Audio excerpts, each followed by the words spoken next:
औज़ु बिल्लाहि मिनश्शैतानिर्रजीम बिस्मिल्लाहिर्रहमानिर्रहीम। अस्सलाम वालेकुम नाज़रीन, मैं हूं आपका मेज़बान इरशाद अंसारी। आज हम आपके साथ बात करेंगे कि जो अभी सुप्रीम कोर्ट का जो फ़ैसला आया है उसके तनाज़ुर में जो डेवलपमेंट हुई है उस पे बात करेंगे और उसके जो है वो मुल्की इकॉनमी पे जो मुमकिन असरात हैं उसको जो है वो डिस्कस करेंगे। सुप्रीम कोर्ट ऑफ पाकिस्तान की तरफ से जो है तफसीली फ़ैसला जारी हुआ है जिससे जो है वो पाकिस्तान तहरीक इंसाफ को जो है वो शदीद धचका जो है वो पहुंचा है। उस फैसले ने पाकिस्तान तहरीक इंसाफ का जो बयानिया था, जो अमेरिका की साजिश का जो बयानिया था, उसका जो है वो जनाजा निकाल के रख दिया है और उससे शायद पीटीआई जो है वो बौखलाहट का शिकार हो गई है। उसमें जो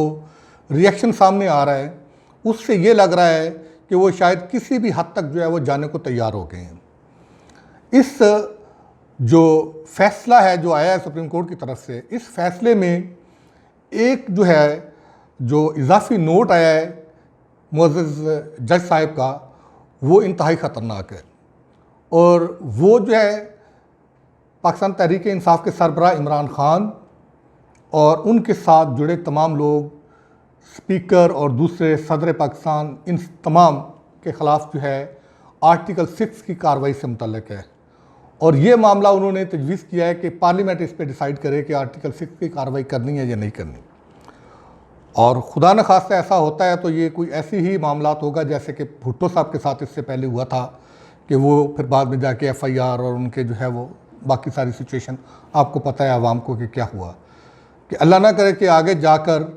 ये मामला भी वही रुख इख्तियार करे और कप्तान के लिए जो है वो कोई बड़ी जो है वो मुसीबत का बायस बन जाए और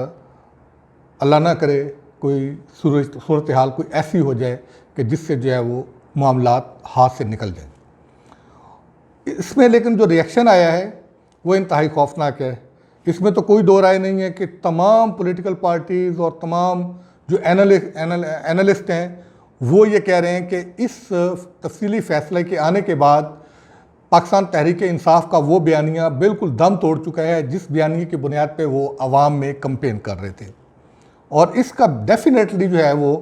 अभी जो 17 जुलाई को इलेक्शन हो रहे हैं ज़िमनी इंतखाबात, उस पर भी इसका असर पड़ेगा क्योंकि वो बयानिया भी सारा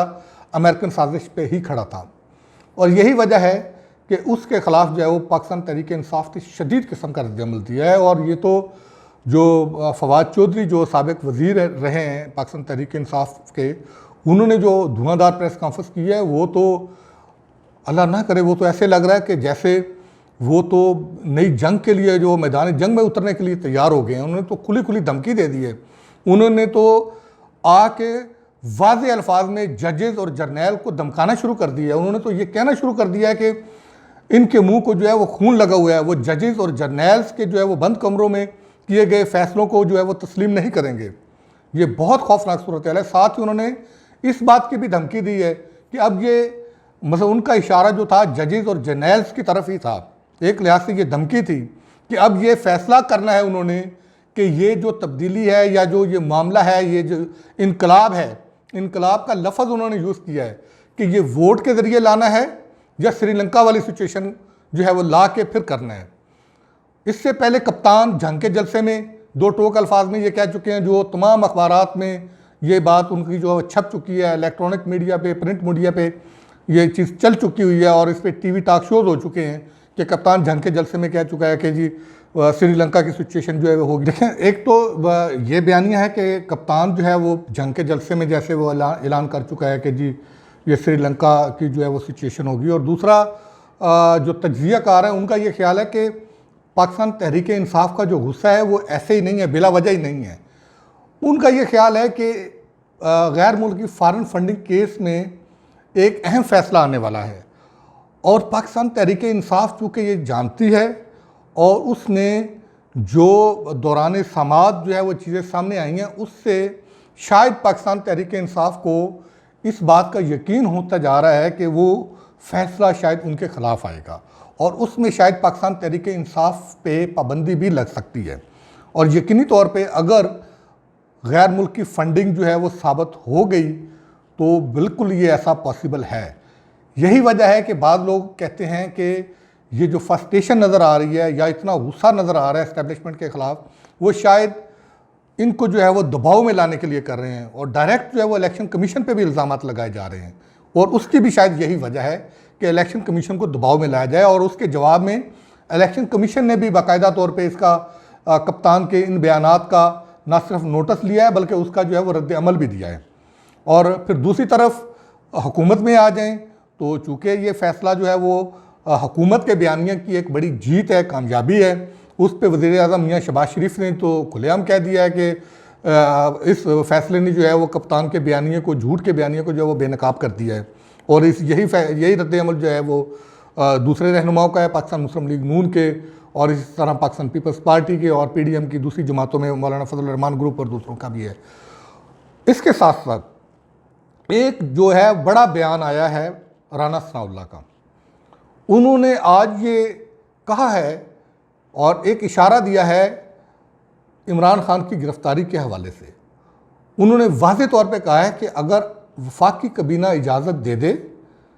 तो वो इमरान खान को गिरफ़्तार कर सकते हैं। और शेख रशीद की गिरफ़्तारी का भी उन्होंने जिक्र किया। उन्होंने दो टोक अल्फाज में कहा है कि जो लॉन्ग मार्च था पाकिस्तान तहरीक इंसाफ का, जो बुरी तरह नाकाम हो गया था, उसमें हमने जो है वो शेख रशीद को गिरफ़्तार करने का फ़ैसला किया था, लेकिन शेख रशीद की खुशकिस्मती है कि वो हमारे हाथ नहीं लगे। तो लिहाजा लग ये रहा है कि आगे चल के माहौल जो है वो मज़ीद टाइट होगा और उसके असरात मुल्क की इकॉनमी पे बराह रास्त पड़ेंगे। और अगर ये टकराव की सिचुएशन मज़ीद बढ़ती है तो, और लग यही रहा है कि और इसका फ़ैसला 17 जुलाई के ज़िमनी इंतखाबात के जो नताइज हैं वो फ़ैसला करेंगे। और चूँकि बैनुल अक़वामी मालियाती फ़ंड के साथ जो प्रोग्राम ट्रैक पे लाने का मामला काफ़ी देर से चल रहा था, वो अब किसी जो है वो साइड पे लग चुका है, स्टाफ लेवल का एग्रीमेंट हो चुका है। जैसे कि हम पिछले व्लॉग में आपको बताया था कि जल्द उसका जो है ऐलान मुतवक्के है, तो वो हमारी बात जो है वो दुरुस्त साबित हुई है कि आज IMF की तरफ से बाज़ाब्ता तौर पे ऐलान कर दिया गया है। और वज़ीर ख़जाना ने भी इसका जो है वो ट्वीट करके उसकी तस्दीक कर दी है और बता दिया है कि 1 अरब जो है वो 17 करोड़ डॉलर की पाकिस्तान को किस्त मिलेगी। IMF ने जो इलामिया दिया है उसमें तो उन्होंने बताया है कि IMF बोर्ड इसकी मंजूरी देगा, उसके बाद किस्तें जारी होंगी। लेकिन उसमें साथ साथ ये चीज़ें भी बताई हैं नाज़रीन, जैसे लास्ट व्लॉग में भी हमने आपको बताया था कि IMF से आपका मुआहदा तो हो गया है, लेकिन अगेन इसकी कास्ट भी आवाम को पे करना पड़ेगी। उसमें जो कुछ शराइत सामने आई हैं, वो सरे फहरिस्त जो शर्त है वो ये है, क्योंकि इस वक्त मुल्क की इकॉनमी को जो सबसे ज़्यादा हिट पड़ रही है वो डॉलर से पड़ रही है।